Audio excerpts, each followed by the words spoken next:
Hey, what's going on? It's Ray with Nashville Metal Bands here again in the beautiful Kramer showroom just outside of downtown Nashville. And I'm going to be kicking it with Terry Hudgens from Arch Angel, Boneyard, and another special project that he's going to be talking to us about today. We're going to be talking about a little bit of what's been going on this last year. We're going to be talking about the history of Nashville Metal. And of course, we're going to be talking about what's coming up in 2012. Stick around. The Nashville Metal Band's video spotlight is brought to you by Kramer Guitars. Hey, welcome back. It's Ray with Nashville Metal Bands, and as promised, I'm sitting here with none other than the legend, Mr. Terry Hudgens. I can actually call you legendary at this point. You've been on this scene for long enough to earn that title. Long time. Now, how many years have you been on the Nashville metal scene?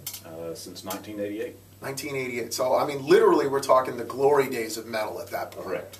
So, I wanted to get your perspective because not only were you here in the glory days, I mean, you're still relevant. Well, back in the early to, well, mid to late 80s, you would have to, go out and put flyers out on cars and, to get people to know that you're playing. Right. People tend to want to see bands because that was the only way they could hear the music. Okay. You didn't have the computer and, all that good stuff. The thing about the Nashville scene back then was the bands seemed to support other bands. Okay. You might not have liked what that band was doing, but you would go and support them. We were like a family back then, which is what you're trying to accomplish here. Right. But talk to us about the clubs. What kind of differences were there in the clubs back in the heyday versus what we see now? And in your opinion, what would it take for a club here in Nashville today to rise up to be what we had back in the day, in the heyday? I think for a club to be successful now, you got to have a good PA, good light show. You got to have a club that's willing to help advertise the bands. I think that's another thing that's lacking. You're kind of giving me the same answer no matter what question I throw at you. And I like that because it tells me that there's a level of consistency in the response. It's that the scene as a whole needs to pull together and support each other. Mm-hmm. That's that family aspect that you were talking about. I might not necessarily get along with that, second cousin out there, for example, in real life, but hey, he's family and I take care of him regardless. Well, I mean, just like myself. Some of the bands now, it's not my taste in music, but I try to go out and see bands to support. I'm taking my little girl to see the band. Yeah, we see you at the shows. She loves it. Yep. And there is a lot of good bands out there. Refreshing to see also some of the newer, younger bands that do seem to get what it is that you're talking about. Because on the younger scene, I do see them supporting each other a little bit more so than the more seasoned bands who feel like, well, and I'm painting with a broad brush here, and I'm not naming names because, well, we know the bands that are doing this and the ones that aren't, but some bands kind of feel like, well, I've earned it at this point. I'm going to kick back a little bit. But I think as soon as you do that, you run the risk of falling away. These younger bands are hungry and they are supporting each other, and that's the other thing what you just said. They're also coming out to other shows and supporting each other that way. All right, so one of the things I did want to take a moment to do, since we are talking about the old schools, hey, let's just take a quick trip down memory lane. What kind of bands do you fondly look back and recall? Oh, let's see. Raging Fury. And I'll tell you why, because they had a bass player named Scully. Okay. That just amazed me, because my idol at the time was Steve Harris. Right. Geezer Butler. Yep. And then all of a sudden I go and check out this band called Raging Fury. And this guy gets in there and he's using 4 fingers to play, to pick. And it just made my mouth drop. It's like, holy cow, who is this guy? But loved that band, man. Just loved watching him in general. And then there was Wrecking Crew, which had Carlos Rodriguez in it, and bad guitar player. Yeah. Awesome. Really enjoyed watching him. And another band, I think, was Class, had Mike Ferris and Michael Yancey, and I think Kenny Earl started out on that band. Yeah, Mike Yancey's an amazing vocalist, man. Yes. That guy's off the chain. Very good. Very good. There was a lot of good bands from back in the first Sal's days. Yeah. And then in the second Sal's days, you had Valentine Saloon, Mad Hatter, And then, oh God. Okay.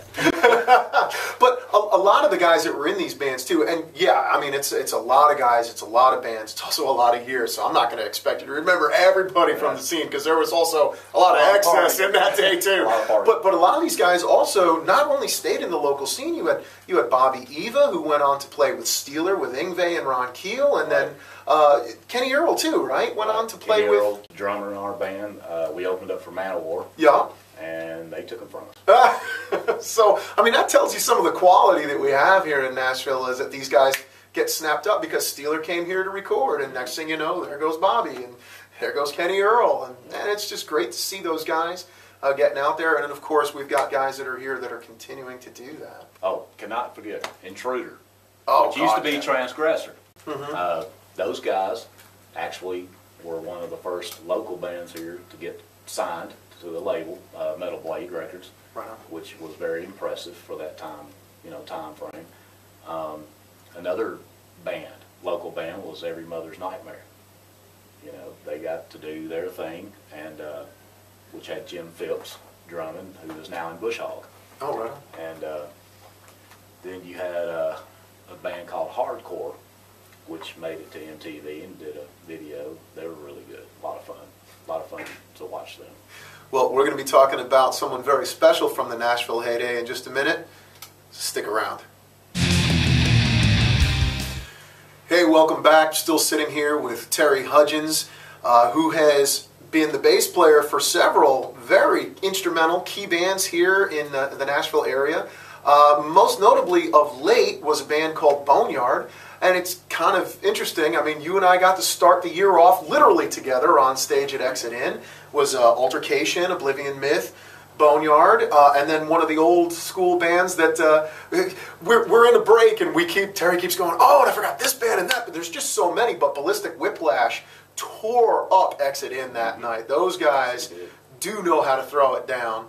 And so we got to start off together on stage this year, and as it winds up, we're wrapping up the year together, sitting here at Kramer. A lot's gone on this year. Let's take a minute just to kind of step backwards so that people know how we got to this point. Why don't you tell us a little bit about Boneyard and how you guys came into existence, and then where you came from? Boneyard consisted of Vince Liveri, the singer, me on bass, Steve Finney on guitar, and Gary Esselton on drums. Me and Vince have been in bands together since 1988 with Arch Angel. And we always wanted to be a little heavier than what we were back then. And when the time and the opportunity. What's matter? You selling both? I'm sorry. Anyway, when the time came, we decided to form a band with a little bit more edge to it, and we ran across Gary in another band at a bar that we had seen, and we talked to him about joining us. And then Steve Finney was playing in a band with his brother, which turned down the offer the first time we asked him. So you had to stay after him a little bit? Stayed after him. He finally joined up, and the chemistry was just there. Yeah. It was really awesome. And during that time was the Pantera movement, right? And our music kind of it just fell right into that. So it all fit, and we had a good thing going there for a pretty good while. Yeah, I know in later years at least, Boneyard was really only playing, what, a couple, 2-3 times a year it seems? And I got to tell you that the stamp of approval was really on Boneyard when you can have a couple, 2, 3, 4 shows in a year, and you go to Exit In, and it's just a mass of people. That's all you see is people wearing Boneyard t-shirts, and that's what you saw. And by the way, thank you. I know I've talked with Ronnie from Altercation, Ronnie Gregg, and you know, he kind of said it to me one day and it clicked, and I was like, yeah, you're absolutely right. He's like, those Boneyard guys, man, he goes, they literally threw a lot of these younger bands, you know, at the time a bone and gave us all a chance when, you know, we were still trying to cut our teeth and things, and you guys had a name and said, hey, come play with us, man. We really appreciate that. We owe you a big debt for that. We appreciate you guys just playing, you know, doing the show with us. Well, yeah, and we got to do it again in June, and once again, Boneyard validated the fact that you guys are big dogs here on the scene still, and we got to see Vince in top form, and got to see him pulling his son Aaron up on stage too. That was a crazy moment, him and his friends. Why don't you talk to us a little bit about that show? That was the show that he said that he was going to have his son come up on stage. It was the first time that he's ever seen him play live, and that was like his proudest moment, was to have him up there. And he called his son and all his friends up on stage and did the song Beyond the Night with us, and that was his proudest moment. You could just see it in his face. Yeah, I was there. I remember it. Let's take a step back. You mentioned that Boneyard really came out of Arch Angel, so tell us about that transition. And Arch Angel was me on bass, Vince singing, Bob Langley on guitar, which is just an immaculate guitar player, and Kenny Earl on drums. Bob Langley decided that he wanted to have his own project, so after we did our 2 years of jamming together, he did his thing, and then we picked up Rick Donnelly on drums and Chuck Pugleys on guitar, which that's where the beginning stages of going a little heavier came in. And the video clip that I got for you, that's the two guys that started the heavier edge of Arch Angel, which eventually was the beginning stages of Boneyard. Right. Right. Well, hey, you brought up the video clip. We're going to be discussing a little bit more, not just about Arch Angel and Boneyard, but we're going to talk a little bit about some of the events that have unfolded this year, specifically with our brother Vince. But for those who don't know about Vince Liveri, I think this video clip really demonstrates pretty well the caliber of person that Vince is, and the way that he commands that stage. And the prowess that Arch Angel really possessed. This was shot at the Cannery Ballroom, wasn't it? Yes, the main floor. Main floor. And, I mean, can you tell us anything about that night? I know it was a few years back now, but this video clip is actually a pretty impressive live video. It was done in 1991, I believe, January. Just almost every band in Nashville did that show, and it was just, highly advertised and lots of people. Yeah, it looked like you had a really good crowd there. It was a fun night. We had a camera crew come out and videotape it. And that was a lot of fun. Oh, yeah. And you'll see at the end of the clip what kind of fun I'm talking about. Vince picks on the crew a little bit. Well, he always does stuff like that. That's why you had to pay attention. Yeah. Well, I've seen Vince, I think it was in January, there was a camera there, and he just went and grabbed the camera out of the crowd and starts shooting everything himself. He's kind of got his own way of doing things. The song on this particular clip, though, this is Skeletons in the Closet. Can you tell the fans a little bit about that? Well, everybody has skeletons in the closet. We wrote that originally. I think we wrote that with Bob Langley playing guitar and Rick Donnelly playing drums. But it got popular, more popular when we picked up Chuck Pugleys. And that was actually a song that we were going to try to do again at the last show we done, but we just, couldn't fit it in. Couldn't fit it in. Yeah, I hear you. Because of the time frame and whatnot. Well, it's a pretty impressive video. I think y'all are going to like it. Check it out. This is Arch Angel with Skeletons in the Closet. All right. Who in this place has got an evil past? You mean to tell me everybody in this place is a goody good?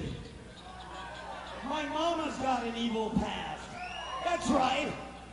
My mama carries around the little skeletons in the closet.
with his hero and all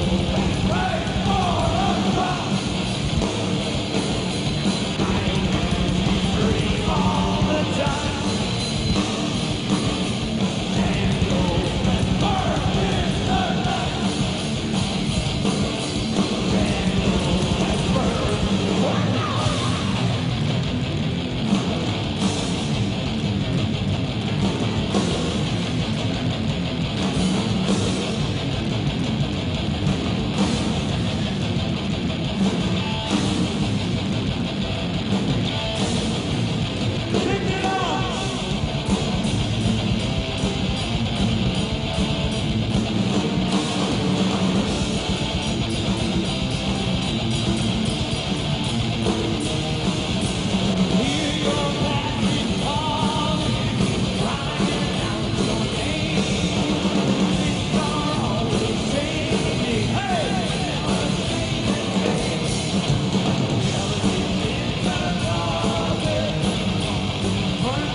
Are you afraid to mosh? Are you afraid to mosh? Let's do it!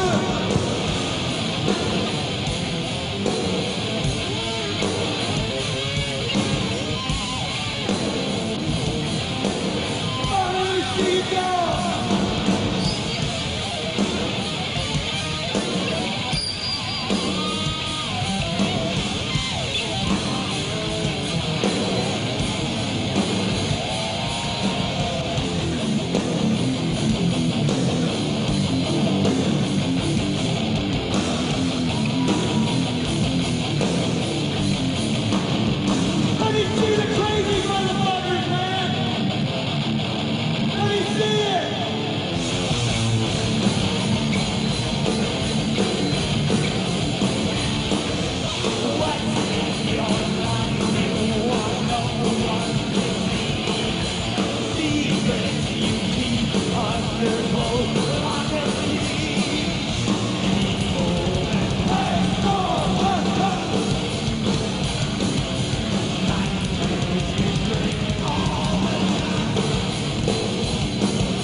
Yeah, hear music coming through here.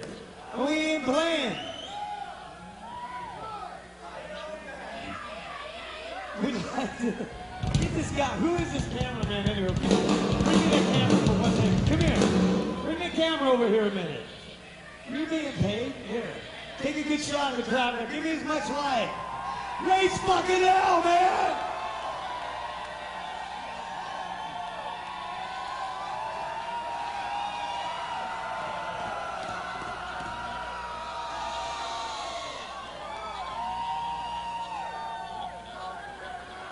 I'm gonna quit it. My wife will get jealous. Okay, so that was Arch Angel with Skeletons in the Closet. Once again, we're sitting here with Terry Hudgens, bass player for Arch Angel, Boneyard, and another project that we're going to get to in just a minute. But we want to talk for a few minutes about some of what has unfolded this past year, and it really pertains to the frontman in that video, Mr. Vince Liveri. What do you want to tell us first and foremost? Our friend Vince, for those who don't know, passed away this year. Liver failure is ultimately, what it is that did him in. But, we love Vince. Make no mistake. It's the culmination of a number of years of hard living is what got him there. I mean, let's just call a spade a spade. We love the guy, and but that's what got him to the liver failure issue. but you and I both were right there to the end. Awesome, awesome man. Love that guy. But, you know, for me, he was a friend. For you, I mean, Vince was a brother. Why don't you tell us a little bit about what it was like working with Vince through the years, and just a little bit about your friend? That's a hard subject. Yeah. Vince, me and him related a lot because we kind of both had a lot of the same goals in mind, and we both had sons around the same time, so we became, you know, fathers close to the same time. Vince was definitely, you know, a good dad. Yeah. Good dad. And he related a lot of his life around the words that he wrote. And, but I tell you what, you know, I've got lots of acquaintances, but I got very few what I call true friends. Yeah. And Vince was one of them guys that just was always, you know, there if I needed him. Right. Always there. But, you know, I miss the guy. You know, I still have his phone and his phone number in my phone. And I just find it hard to want to delete it. And I miss him. I really do. Why don't you talk to us a little bit about Vince out front? That's where I believe a lot of people, you know, knows now of his age. And that was a big secret. Vince was always full of secrets. Right. But I think that had a lot to do with it. I think because of the fact that he was older, he was more mature, you know, and had been around 10 extra years more than most of us. And I think that's where, you know, the age played in his being a front man. Right. Because of the maturity and already been there, done that 10 years ago. Right. And I mean, even the very first show we done at Sal's in 1988, it didn't take but 2 songs, and he's already got Cassie, this girl named Cassie, up over his shoulders, you know, walking around the stage with her. And I mean, you had to watch him because he was either stage diving, right, throwing beer, you know, throwing bottles, cans, whatever it was. Yeah, I guess if you didn't give him the attention that he wanted, he made sure that he got it. Yeah, he was going to get it. I can't tell you how many times that guy did stage dives and hit the floor. I mean, literally just did it anyway, though. Yeah. Yep. But he would do it. Now, his antics were every bit as crazy off stage as they were on stage. I mean, the 80s is known as the age of excess and everything like that. And, I mean, you guys did get to play in a little bit of part of that. I can recall a specific conversation, maybe you know what I'm talking about, when we were sitting with Vince in the hospital and we were just kind of reminiscing. I asked you guys some old school stories. Mm-hmm. You know what I'm talking about? The St. Louis trip. Why don't you tell us about that, because that's a great story. We did a show out in St. Louis, and of course we had done our show, been partying and everything. Yeah. And the drummer and Vince decided to take my bass tech guy. We're like 7 stories high at a motel. Right. And they grabbed him by his ankles and held him over the balcony by his ankles. Now you got 2 wasted characters here holding you by your ankles. Oh my God. You know, off a balcony. And that's just... What was the reason? Do you remember why? I mean... they just like picking on him. Wow. Oh, that's right. They said he would get picked on for everything, yeah. Right? Great guy. Yeah, we all loved him. Right. Craig, we love you, buddy. But it was just still, easy to pick on at the time. One of them guys that was easy to mess with. Oh. But I'll tell you what, he stuck with us, though. That's amazing. Well, and Vince Liveri is absolutely one to remember. So, you know, thanks so much for sharing them with us through the years. We appreciate, you know, the chemistry that you guys had, because let's face it, the 2 of you were the core of Arch Angel. The 2 of you were the core of Boneyard. Mm-hmm. And so when we laid Vince Liveri to rest, we also laid Boneyard to rest, and, yes. And we'll miss that legacy, but thank you so much for your foresight so that we actually have the audio and video to look back at. We really do appreciate that. So stick around, and we're going to talk a little bit about what Terry's up to in the time after Boneyard. Let's talk a minute about St. Jezebel. you've got another project that's going on. Yes. Kind of comes out of the aftermath of Cut Slingload, is that right? Yes. So how did you become involved? Where do you see this going? A little bit about the music. What do you got going on? Dennis Marino, he's the singer and guitar player, along with Bob Gallen. But Dennis hit me up on Facebook one night and said, hey, check out some of this music. Tell me what you think. He wanted my opinion about it. Right on. And I listened to it and pretty impressed. I was pretty impressed with it. But, you know, of course, I was still doing my Boneyard gig. Right. Later on, about the time Vince was really going, you know, downhill and pretty much knew what was becoming of that, Dennis hit me up on Facebook again and said, hey, I'm needing a bass player. Do you know anybody? Mm-hmm. And I just replied back. I said, me. Pretty straightforward. Yeah, and I've known Dennis, oh Lord, man, since I was 19 years old. Oh, wow. 19, 20 years old. Okay. We played in a band together, actually. It was just a little, you know, crap. Garage band. Yeah, there you go. You play Paranoid for 25 There minutes you go. and don't know how to end it. Right. But I hooked up with him and Bob at a bar, and we sat down and talked about, you know, what they expect and what style of music and where they were heading. And I like the way this band thinks. You know, very professional, very business oriented, right? Right. Because let's all face it, bands are businesses. Right. You know, if you're serious. Right. And went over a contract, you know, the contract, what he expects out of me, and this, and that, and the other. And I was pretty pleased. It's very professional. And then when I got to listen to more of their music, I was like, this is it. This is what I want to do. We went to the studio, recorded a 4-song EP, and pretty happy with that. Still doing the mixing. Right. You know, and hopefully have that out in a couple of weeks.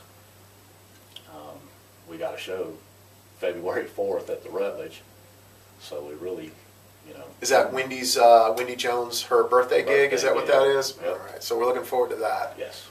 Absolutely. Very much. Where can people hear the music? You said that it's going to be coming out. Do you have demos posted publicly where people can get at it? It'll be on Reverb Nation. It'll be on Reverb Nation. Can you plug your social media sites? What is it that you got, or are we just going to go in there and type in St. Jezebel and we'll find it? We're on Facebook. Just type in St. Jezebel. We're the only one that pops up. Okay. Same thing with Reverb. Reverb Nation. Okay, so those are the two that you got. And if somebody needs to get in touch with you for booking or anything like that, that's where they're going to go, is probably the Facebook page. Or you can send us an email at saint_Jezebel@yahoo.com. saint_Jezebel@yahoo.com. Okay. Well, we're looking forward to this, man. Hoping to get some big things out of St. Jezebel, man. There's a lot of history embedded in that band. And I hope it's all going to go the way that you've got it planned, because I like the way it sounds so far. Appreciate it. Terry, thanks so much for taking the time. Appreciate what you do, man. And thank you so much for checking us out. Don't forget, you can hit us up online. It's facebook.com/Nashville Metal Bands. You can also hit us on Twitter. Just drop all the vowels. It's Nashville Metal Bands. The vowels dropped out. Check us out for all your show information. And, of course, if you've got a band or if you're a fan and you're just looking to connect with the Nashville metal scene, facebook.com/Nashville Metal Bands. Thanks again to Kramer for allowing us to utilize their showroom and keeping the eye candy out here so that we have something nice to look at. Really appreciate it. Have a great 2012. Thank you for watching Nashville Metal Bands.